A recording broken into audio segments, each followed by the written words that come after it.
Hello everyone, this is the UPSC main series. Today we are going to start a new topic, a new chapter that is a geography. ठीक है, हम geography को disaster management के साथ combine करके पढ़ेंगे. So today we are going to start from earthquake. ठीक है, अर्थक्वेक एक टॉपिक है जिसमें जो आपको डिज़ास्टर मैनेजमेंट में भी काफ़ी बार पूछा जाता है, लेकिन आपको GS1 में अगर ये क्वेश्चन पूछता है तो इसका लिखने का एक अलग तरीका है, और अगर ये GS3 में पूछता है तो इसका लिखने का एक अलग तरीका है. ठीक है, जो कंटेम्प्रेरी वर्ल्ड में चल रहा है वो आपको GS3 में आपको कोऑर्डिनेट करना है उस चीज़ से. ठीक है, सो लेट्स स्टार्ट कि अर्थक्वेक क्या होता है. तो सबसे पहले जब सडन रिलीज ऑफ एनर्जी, क्या बोल रहे हैं कि जब अर्थक्वेक क्या होता है ना, ग्राउंड, मान लो ये ग्राउंड है और ये सडन हिल रहा है. क्यों? क्योंकि एक एनर्जी रिलीज हुई है, वो भी सडन. ठीक है, और ये एनर्जी कहाँ से आती है? ये फोकस हाइपो सेंटर से आती है और वेव के रूप में चारों तरफ ये फैल जाती है. ठीक है, और आम तौर पे जो नेचुरल अर्थक्वेक होता है ना, वो कहाँ से होता है? ये लिथोस्फीयर में आते हैं. लिथोस्फीयर क्या है? ये है आपको अपर क्रस्ट प्लस मैंटल. समझ में आया? जो नेचुरल अर्थक्वेक होते हैं ना वो लिथोस्फीयर में होते हैं. ठीक है, सो आप वहीं से निकल के आती है. अब आते हैं आपको, अब हम अर्थक्वेक की अगर डेफिनेशन लिखनी हो तो कैसे लिख सकते हैं तो earthquake cause due to sudden release of energy along fault inside the earth. इसका मतलब है कि सडन रिलीज ऑफ एनर्जी हुआ कहाँ? Along fault. किसके अंदर? अर्थ में. ठीक है, और ये एनर्जी किस वजह से होती है? ये एनर्जी टेक्टोनिक स्ट्रेस की वजह से कहाँ जाके? रॉक में स्टोर हो जाती है.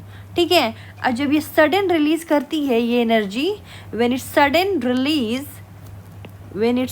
रिलीज, ठीक है, what it form in a seismic wave. it generate seismic wave. ठीक है, फिर से मैं बता देती हूँ. अर्थक्वेक का रीज़न क्या है? अर्थक्वेक आता है एक sudden release of energy along fault. कहाँ? अर्थ में. ये एनर्जी टेक्टोनिक स्ट्रेस की वजह से था. टेक्टोनिक स्ट्रेस मतलब जब दो प्लेट ऐसे हिलती है, लिथोस्फेरिक प्लेट, जब दोनों टेक्टोनिक प्लेट जब ऐसे हिलती है तो ठीक है, एक एनर्जी रिलीज होती है जो रॉक के अंदर स्टोर होती है, और जब ये रिलीज जैसी बाहर होती है किस फॉर्म में? एक सिस्मिक वेव में जनरेट हो जाती है. So you can write in this way. Now we will see in more detail कि आखिर वजह क्या क्या है. ये डेफिनेशन में आप लिख देना, the abrupt release of energy along fault. ठीक है, and due to this seismic due to the tectonic stress it cause a sudden release energy and generate in a form of seismic wave. इस तरीके से आप लिख सकते हो. अब हम एक एक करके देखेंगे कि आखिर इसका रीज़न क्या है. सबसे पहले रीज़न है ये, rock tend to move opposite. इसको डिटेल में समझाती हूँ. इसमें क्या है कि मान लो क्या कि दो टेक्टोनिक प्लेटें एक दूसरे से क्या करती है? कोलाइड करती है. ठीक है, या सेपरेट होती है. ठीक है, या स्लाइड करती है. तो जब उनके बीच ना फ्रिक्शन जनरेट होता है, और फ्रिक्शन जब थोड़ा ऊपर हो जाता है, ओवरकम हो जाता है, तो प्लेट ना अचानक शिफ्ट करती है.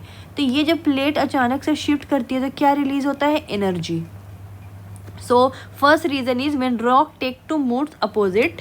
ठीक है, and take to move opposite and it cause an friction release करता है ये. ठीक है, तो इससे एक एनर्जी रिलीज होती है. आप इसका एक एग्जांपल डाल सकते हो. 2015 में नेपाल अर्थक्वेक आया था. ठीक है, इसमें क्या हुआ था कि इंडियन प्लेट यूरेशियन के नीचे धक्का दिया. ठीक है, इंडियन प्लेट यूरेशियन प्लेट के नीचे धक्का दिया, जिससे ग्राउंड 2 मीटर तक डिस्प्लेस हो गया था. 2 मीटर तक डिस्प्लेस हो गया था.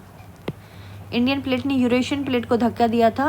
ठीक है, ऐसे धक्का दे रहा होगा. ठीक है, तो इस तरीके से क्या होता है? धक्का देने से फ्रिक्शन ओवरकम हो जाती है और इन्हों अचानक शिफ्ट करने की कोशिश करते हैं, तो एक एनर्जी रिलीज करती है. सो आप ये एग्जांपल डाल सकते हो. दूसरा इलास्टिक रिबाउंड थ्योरी. दूसरा क्या है? प्रेशर बिल्ड होता है और जनरेट. दूसरा रीज़न आप लिख सकते हो अगर GS1 में पूछा तो. दूसरा you will see elastic rebound theory. इसमें क्या होता है कि रॉक जो होता है ना वो इनिशियली डिफॉर्म होते हैं, देखने में रिजिड होते हैं पर अंदर से इलास्टिक होते हैं। ठीक है, तो इस वजह से वह स्ट्रेस बिल्डअप करते हैं। स्ट्रेस बिल्डअप मतलब वो मुड़ सकते हैं। ठीक है, तो वो क्या होता है ना, सडनली ब्रेक होकर वो अपने ओरिजिनल शेप में वापस लौटने की कोशिश करते हैं, इस वजह से सिस्मिक वेव जनरेट हो जाता है। तो second you will write that is a electric rebound theory in which the rock initially in a form of deform stress buildup, ठीक है, इस वजह से सिस्मिक वेव जनरेट होती है। थर्ड रीजन आप दे सकते हो आपको वोल्केनिक एक्टिविटी, ठीक है, जब मैग्मा ऊपर आता है, मैग्मा जब ऊपर आता है तो उसकी प्रेशर से भी छोटे छोटे अर्थक्वेक आ जाते हैं, ठीक है, लेकिन पर ये आप ये माइनर रीज़न है, ठीक है। फोर्थ कॉजेज आप दे सकते हो एंथ्रोपोजेनिक कॉजेज, मैन मेड, ठीक है, जैसे डैम फिलिंग आपको एक एग्जांपल दे सकते हो, कोयना महाराष्ट्र में, ठीक है, माइनिंग एक रीज़न दे सकते हो, फ्रैकिंग रीज़न दे सकते हो, ठीक है। लेकिन अगर ये नेचुरल अर्थक्वेक एग्जाम में पूछता है तो you will give the example of lithospheric movement. कैसे दोगे, फिर से मैं बता देती हूँ, abrupt release of energy along the fault in earth, ठीक है। इसमें क्या होता है, जब रॉक जो होते हैं वो मूव करते हैं अपोजिट डायरेक्शन में, ठीक है, या स्लाइड करते हैं, ठीक है, या सेपरेट होते हैं, दे कॉज एन फ्रिक्शन, और ये फ्रिक्शन क्या करती है, एक प्रेशर बिल्डअप करती है which generate shock wave, it generates shock waves and these energy waves travel in all direction and this energy wave is known as a seismic wave, ठीक है। आप इस तरीके से एग्जाम में लिख सकते हो। फिर कुछ बेसिक बात ये है कि फोकस को हाइपोसेंटर भी कहते हैं, वो पॉइंट है जहाँ से एनर्जी रिलीज होती है, ये एक वो पॉइंट है जहाँ से एनर्जी रिलीज होती है, ठीक है। एक्चुअली अर्थक्वेक की शुरुआत यहीं से होती है। एंड फिर आते हैं एपी सेंटर। ये एपी सेंटर क्या होता है, ये फोकस के जस्ट ऊपर में होता है, सबसे पहले यही वेव्स महसूस होती है, ठीक है। एग्जाम्पल आप इसका डाल सकते हो, भुज अर्थक्वेक 2001 में आया था, भुज अर्थक्वेक, ठीक है। फोकस डेप्थ इसकी जो थी वो 23 किलोमीटर थी, फोकस डेप्थ, और एपी सेंटर भुज के पास। सबसे ज़्यादा डैमेज जो है ना एपी सेंटर के पास हुआ था, सबसे ज़्यादा डैमेज जो है ना एपी सेंटर के पास हुआ था, ठीक है। वेव भी आपको दो प्रकार की होती है, एक होती है बॉडी वेव्स होती है, एक होती है सरफेस वेव होती है। बॉडी वेव दो प्रकार की होती है, ठीक है, प्राइमरी और सेकेंडरी होती है। प्राइमरी जो होती है आपको सबसे फास्टेस्ट होती है, सॉलिड लिक्विड गैस सब में गुजर जाती है, ये समझ लो, ये सबसे तेज़ तरार है, इसको कोई मतलब नहीं है, सब में घुस जाती है, सबको फील लेने की कोशिश करती है, ठीक है। और ये जो ट्रांसवर्स है ना, ये थोड़ी नखरेली है। सेकेंडरी वेव जो है थोड़ी नखरेली है, ये सिर्फ सॉलिड में घूमती है, लिक्विड में नहीं गुजरती है।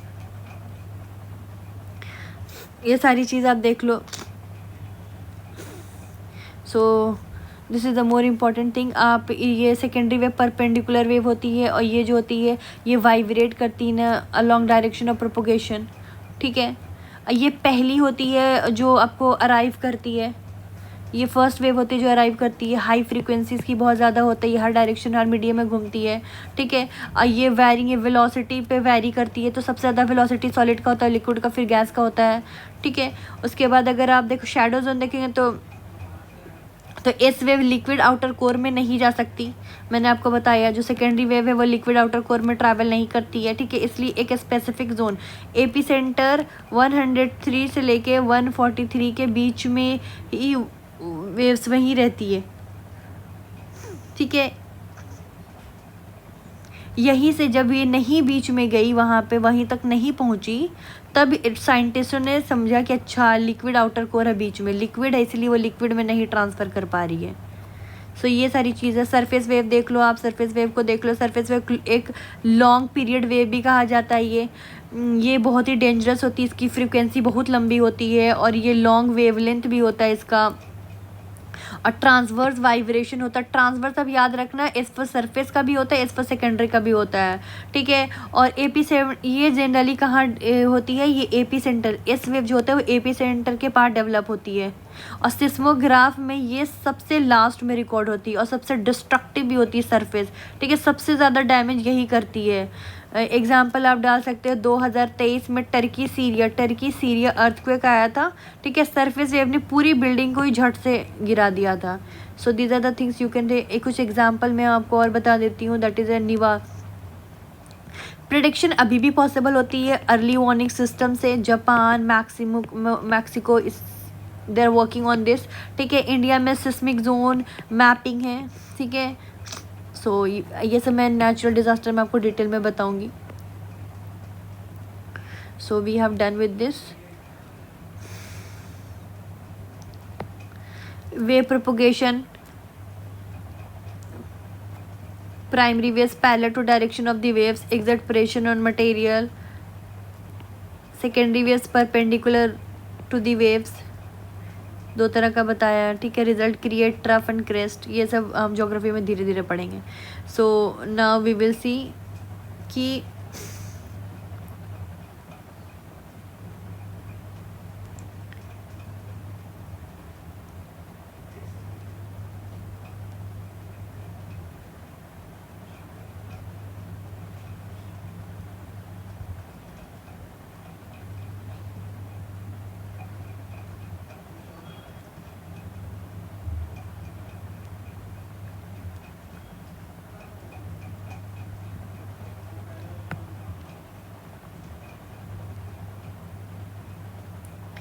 ठीक है। नाउ वी विल सी कि why S wave can not travel through liquid, liquid से क्यों नहीं ट्रैवल करती। अगर ये मेंस में क्वेश्चन ऐसा तो नहीं पूछेगा, बट लेट्स से अगर कभी पूछ दिया तो you have to know about it, ठीक है।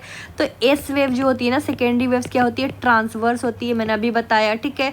ये मतलब अप एंड डाउन जैसी होती है, ठीक है। अप एंड डाउन वाइब्रेट करती है, जैसे रोप की हिलाओ, जैसे रोप को हिलाओ तो वेव आगे बढ़ती है ना, लेकिन रोप के पार्टिकल क्या होता है, ये परपेंडिकुलर मूव करते हैं। तो उसी तरीके से ऐसे ऐसे ऐसे परपेंडिकुलर मूव करते हैं, ठीक है।